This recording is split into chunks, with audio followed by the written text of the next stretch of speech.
Il leur montra ses mains et son côté.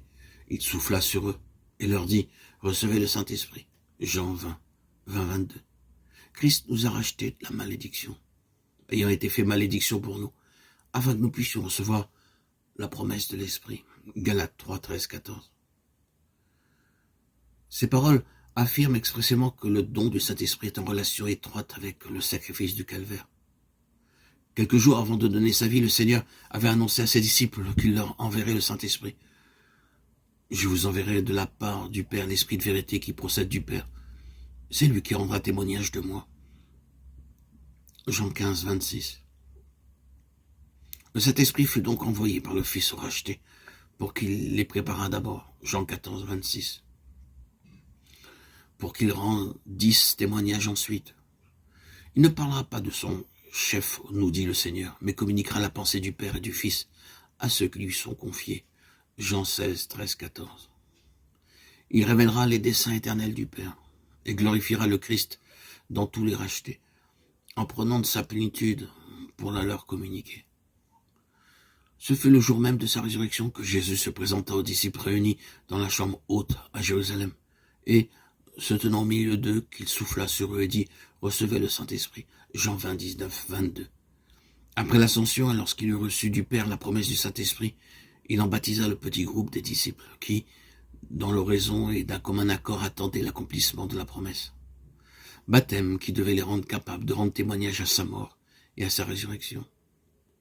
De quelle façon l'Esprit Saint guida les disciples? Comment il illumina pour eux les paroles du Christ et les conduisit dans la vérité, malgré leurs idées préconçues, leurs préjugés et ceux de leur entourage? Comment il rendit témoignage au Christ et communiqua aux rachetés la pensée du Père et du Fils?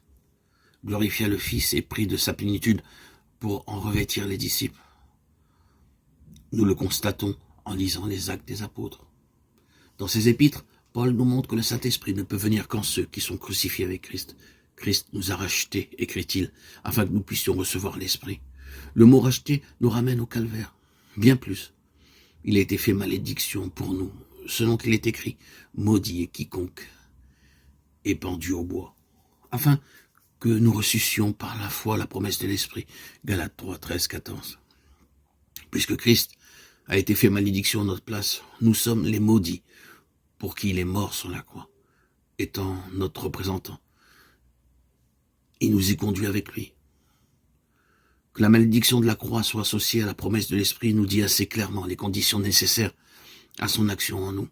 Effectivement, c'est lorsque nous réalisons que nous sommes sous le coup de la malédiction, que nous acceptons avec joie la bonne nouvelle du calvaire, et que crucifiés avec celui qui est mort pour nous, nous sommes prêts à recevoir le don du Saint-Esprit. La croix conduit l'Esprit, et l'Esprit nous ramène à la croix. C'est uniquement par la mort de Christ que l'âme peut recevoir l'Esprit, et c'est seulement par le Saint-Esprit ainsi reçu que le croyant peut s'unir de façon vivante à la mort de Christ.